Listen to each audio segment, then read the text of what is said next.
Bab 58. Selesai. Penatua Ouyang memberi Wang Lin tatapan mencemooh.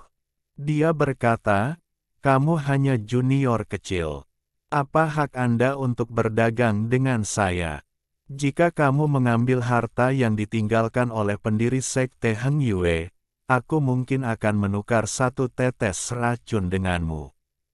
Wang Lin mengerutkan kening. Dia diam-diam mencibir. Kemudian, dia mengaktifkan teknik ketertarikannya dengan kekuatan penuh dan meraih. Wajah Penatua Ouyang langsung berubah. "Junior, kamu berani." Dengan itu, dia melambaikan lengan bajunya dan sebuah pedang terbang yang tampak tua keluar. Saat pedang terbang keluar, angin mulai berkumpul dan membentuk pedang raksasa di udara. Pedang itu mengayun ke bawah.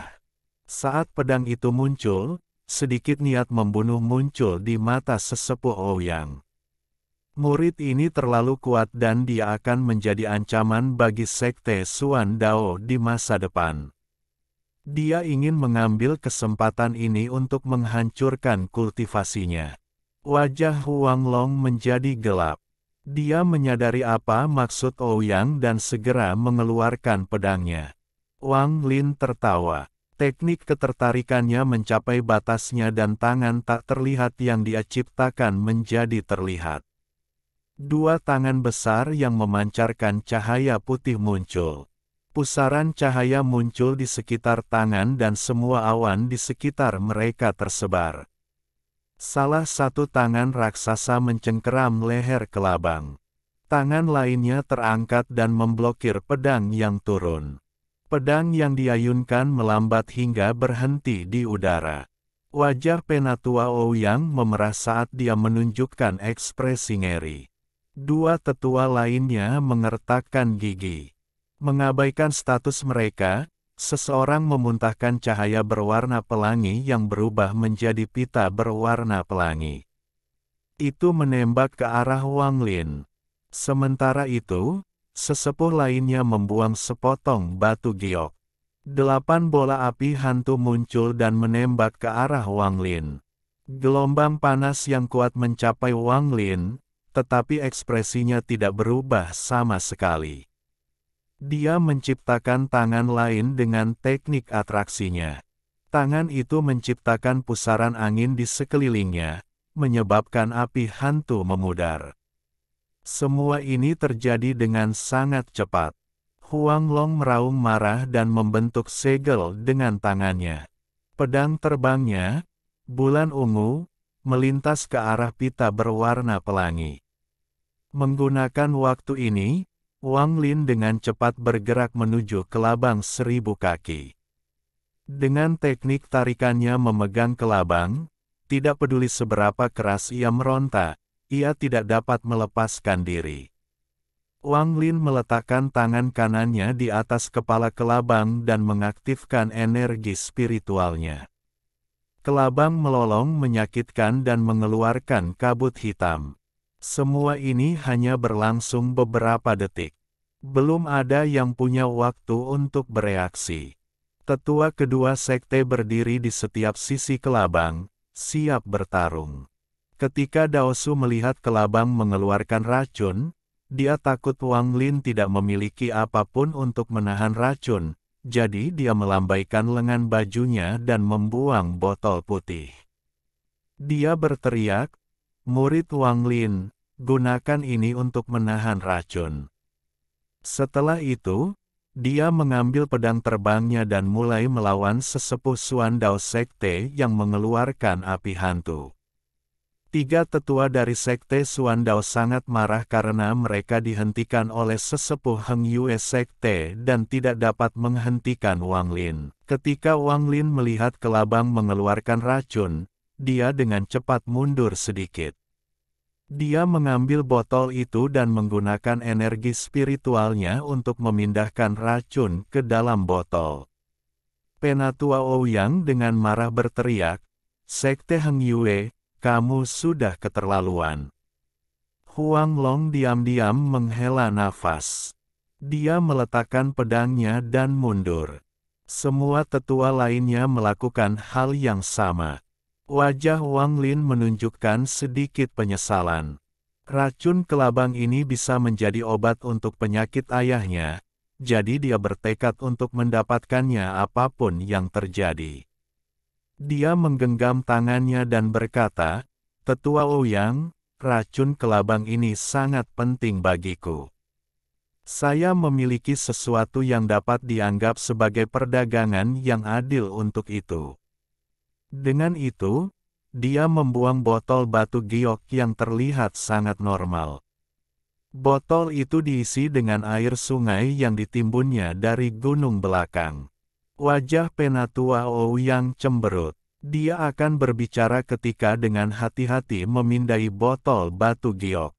Dia mengerutkan kening dan berkata, "Saya mendengar bahwa, 500 tahun yang lalu, beberapa kultivator Naschen Sol dari Sekte Heng Yue menciptakan tempat kultivasi dengan energi spiritual beberapa kali lebih tinggi dari biasanya.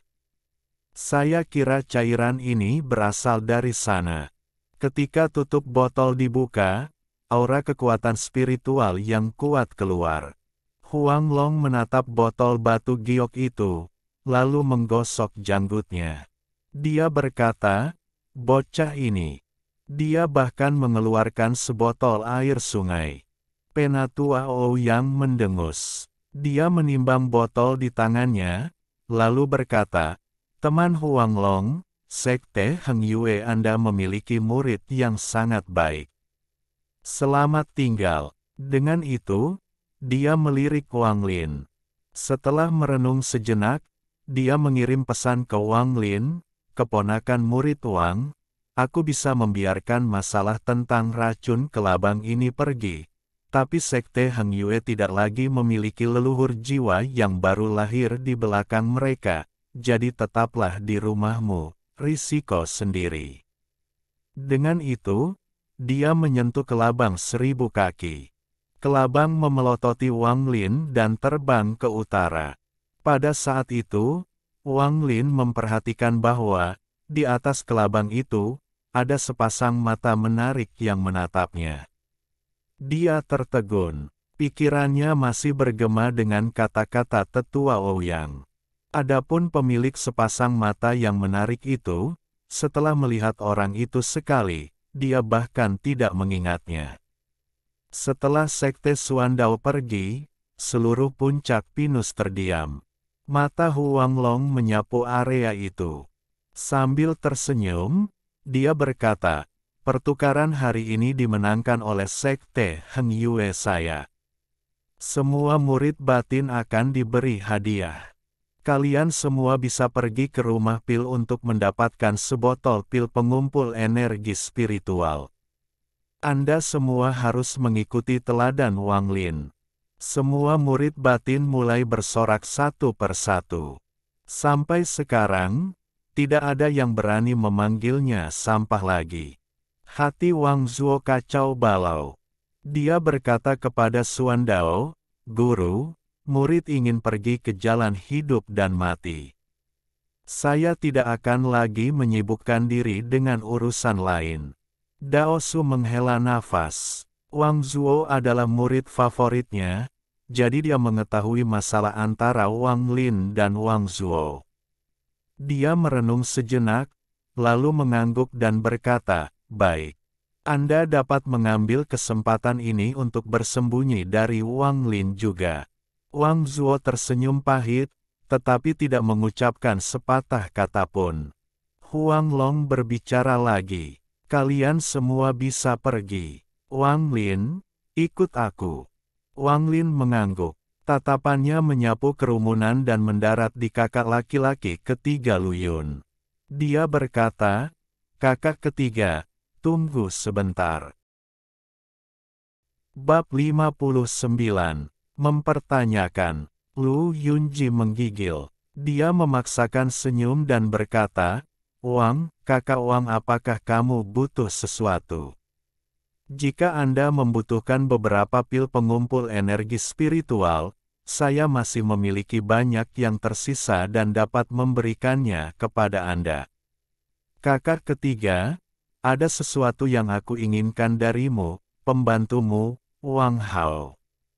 Wang Lin menatap Lu Yunji. Sebelumnya, dia tidak cukup percaya diri untuk melawan Lu Yunji, jadi dia tidak membantu Wang Hao. Tapi, setelah pertempuran ini, dia memiliki pemahaman yang jauh lebih baik tentang kekuatannya sendiri. Ekspresi Lu Yunji menjadi gelisah. Dia tertawa pahit di dalam hatinya. Dia mengatupkan giginya dan berkata, Wang Lin, bahwa Wang Hao adalah penolong saya dan sangat penting untuk pembuatan pil saya, jadi saya tidak setuju. Huang Long berdiri di samping, sangat bingung, dan berteriak, Lu Yunji, itu hanya pembantu. Seberapa pentingkah dia? Wajah Lu Yunji sangat pahit. Dia memutuskan untuk menahan diri dan berkata, Kepala sekte, murid tidak bisa patuh. Wang Hao sudah. Ekspresi Wang Lin dengan cepat berubah. Dia bergerak seperti kilat menuju puncak Heng Yue. Huang Long dan tetua lainnya bingung dan mengikuti di belakang. Dao Su meraih Lu Yunji saat dia mengikuti Wang Lin. Segera, Wang Lin tiba di atas rumah pil di halaman utama. Dia memindai area itu dengan indera ilahi dan dengan cepat menemukan kekuatan hidup Wang Hao yang lemah di ruang belakang. Saat dia memasuki ruangan, amarahnya mencapai batasnya. Di ruangan besar itu ada tungku pil raksasa dengan Wang Hao duduk bersila di dalamnya. Kekuatan hidupnya semakin lemah dan semakin lemah. Wang Lin bahkan tidak berkedip. Dia menggerakkan tangannya dan mengirimkan teknik ketertarikannya untuk meraih Wang Hao. Saat tangan yang dibentuk oleh teknik tersebut mendekati tungku pil, cahaya berwarna pelangi keluar dari tungku dan bertabrakan dengan tangan. Wang Lin dengan dingin mendengus. Segera, kekuatan teknik atraksi mencapai puncaknya dan memecahkan cahaya berwarna pelangi. Wang Lin dengan lembut meraih Wang Hao dan meletakkannya di tanah. Dia meletakkan tangan kanannya di dahi Wang Hao dan tetap diam. Pada saat itu, Huang Long dan para tetua lainnya juga tiba.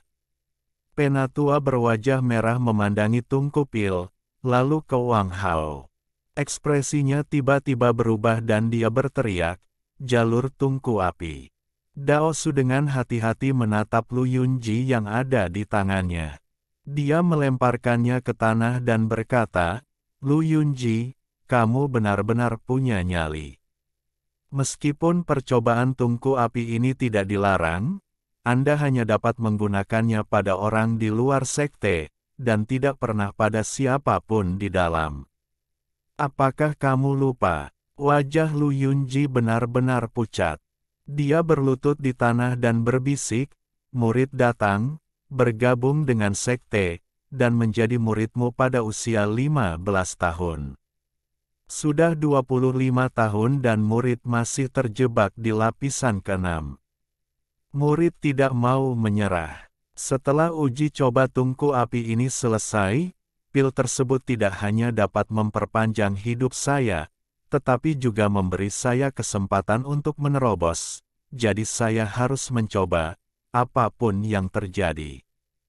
Wang Hao ini adalah pembantu pribadi saya. Menurut aturan sekte, saya dapat melakukan apapun yang saya inginkan, dan dia bukan bagian dari sekte, jadi saya tidak melakukan kesalahan apapun.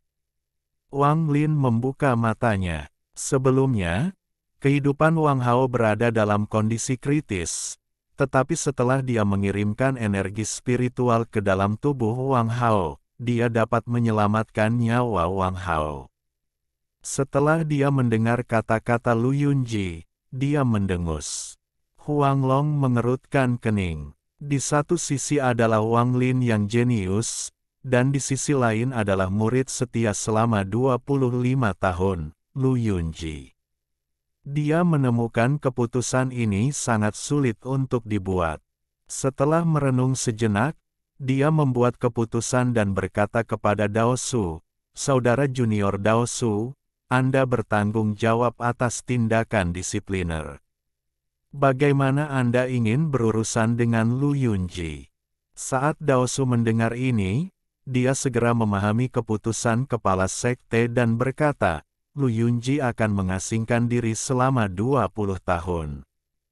Huang Long mengangguk dan menoleh ke Wang Lin. Dia dengan ramah berkata, "Wang Lin, mulai sekarang, Wang Hao ini akan menjadi murid batin. Pertimbangkan untuk membuatnya terserah padanya. Mulai sekarang, Anda tidak bisa lagi mencari masalah dengan Lu Yunji. Lagi pula, kalian semua berada di sekte yang sama." Wang Lin melirik Lu Yunji dan berkata, "Murid patuh." Huang Long melambaikan lengan bajunya dan berkata, "Oke, karena masalahnya sudah diselesaikan, Dao Su, kamu urus masalah ini di sini, termasuk perawatan ulang Wang Hao." "Wang Lin, ikuti aku." Dengan itu, dia berjalan keluar ruangan dan kemudian melayang ke udara. Dao Su menatap Wang Lin dan tersenyum, "Murid keponakan Wang Lin, jangan khawatir dan serahkan Wang Hao kepadaku. Selama dia masih hidup, saya akan menemukan cara baginya untuk pulih." Wang Lin sedikit mengangguk. Setelah melihat Wang Hao, yang wajahnya sedikit pulih, dia meninggalkan rumah pil dan mengikuti Huang Long. Wang Lin telah memikirkan hal ini selama ini. Dia mengerti sepenuhnya mengapa kepala sekte Huang Long ingin berbicara dengannya sendirian. Tak lama kemudian, Huang Long membawa Wang Lin ke aula utama. Kemudian, dia tiba-tiba berteriak, "Wang Lin, kamu benar-benar punya nyali." Ekspresi Wang Lin tetap tenang dan berkata, "Kepala sekte, jika Anda memiliki sesuatu untuk dikatakan, katakan saja." Huang Long mendengus dan berkata, "Selama pertukaran itu, teknik apa yang sebenarnya kamu gunakan?" Wang Lin terkekeh dan berkata, "Teknik atraksi. Jika kepala sekte tidak mempercayai saya, Anda dapat melihat lebih dekat." Dengan itu, dia mengaktifkan teknik atraksi dan meraih semua meja dan kursi di aula utama. Setelah membuat mereka mengelilingi ruangan beberapa kali, dia mengembalikannya ke tempat semula. Huang Long dengan hati-hati memeriksa tekniknya, lalu mulai merenung.